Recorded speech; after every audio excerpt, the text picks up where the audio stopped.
هغه د باجوړ نه راواخله دې ځای پورې ستاسو یو واضح کردار دی حکومت ته هم معلوم دی اپار ځای کې ستایل شوی دی او اوس هم چې څومره مسلې راغلي دي تاسو همیشه دپاره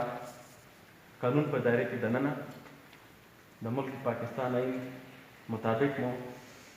حکومت سره همیشه مرسته کړې ده او یو ښه کردار مو ادا کړی دی او بله ورځ هم تاسو راغلی لږ ډېر دغه وشو خو دا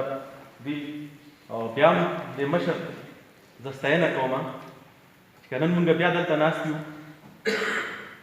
د دې مشر د کردار د وجې نه او آینده دپاره به هم زمونږ تاسو دغسې یو بل سره مرسته وي د دې علاقې په خاطر د دې وطن په خاطر د ملک په خاطر نور چې ستاسو کوم ډیمانډونه دي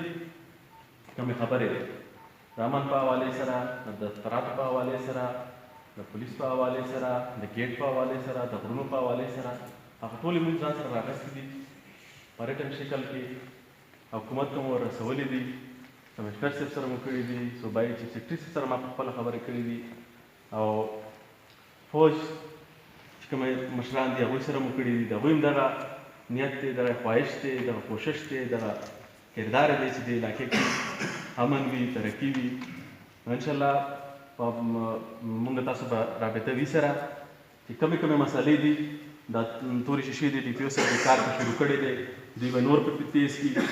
او نه صرف دا چې کم یو ځل یې کوزي کړي کوشش به دا کوي چې کوم ځای کې پرې لګي چې هغه ځای بالکل ختم کړي هغه دوی سره مونږ میټینګ شوي دي دوی ته مو ویلي دي دې نه علاوه نور چې څومره کم ځای کې د امن حوالې سره مضبوطیا راوستل دي هغه به مونږ تاسو ټول په جاینټ باندې دوی کوشش کوو انشاءالله مونږ به کوو او حکومت ته مو دا خبرې ور رسولې دي او دا نه چې دا جرګه باندې مونږ تاسو اختتام دی په دې باندې به زه کوشش کوم چې بېخان مشران راولم او که بیا ضرورت شو چې مونږ پېښور ته لاړ شو نو مونږ ستاسو رابطه به وي مونږ ستاسو دغه ناستي جرګې او انټریکشن به وي په یو بل سره ملاوېږو په وخت چې کوم ستاسو ډیمانډونو کوشش به هم دا یا صوبایي حکومت هم دغه کوشش دی چې څومره زر نه زر وي د خلکو ته سهولتونه لکه څنګه تاسو ډیمانډ دی چې جج دې دلته راشي چې د دې نه 107 دپاره یو سړی هلته نه ځي نو ټولې مو جایزې خبرې دي هغه ټولې موږ رسولې دي او موږ به خپل پوره کوشش وي او په دې کې که ستاسو بیا ضرورت وي که کوم مشران دلته مو راوسته شه به دلته راولو تاسو سره ملاقات کوو که بیا ضرورت مو ګڼل چې موږ ورپسې لاړ شو نو هغه هم تاسو ته یو طریقه معلومه ده یو لاره معلومه ده هغه هم کوو د فوج مرسته به هم پکې حاصلوو هغوی موږ سره دي نو تاسو په ټول چې څومره مطالبات دي هغه موږ ځان سره راغستې دي او په دې باندې عمل هم شروع کړی دی موږ انشاءالله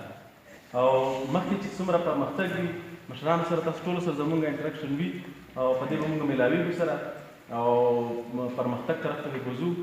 او چې نور چې څه دغه وي انشاءالله یو بل سره په مرسته باندې به دا